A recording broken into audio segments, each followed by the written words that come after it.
وإذ قال إبراهيم رب اجعل هذا البلد آمنا واجنبني وبني أن نعبد الأصنام رب إنهن أضللن كثيرا من الناس فمن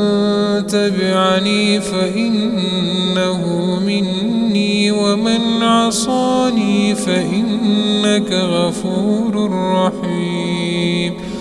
ربنا إني أسكنت من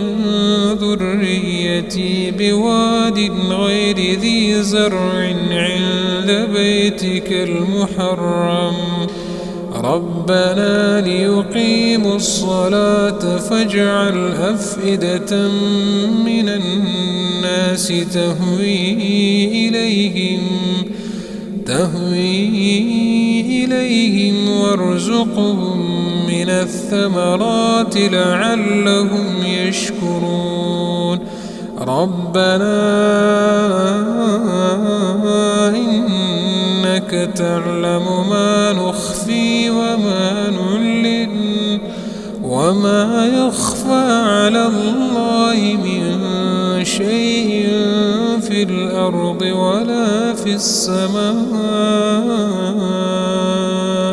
الحمد لله الذي وهب لي على الكبر إسماعيل وإسحاق إن ربي لسميع الدعاء رب اجعلني مقيم الصلاة ومن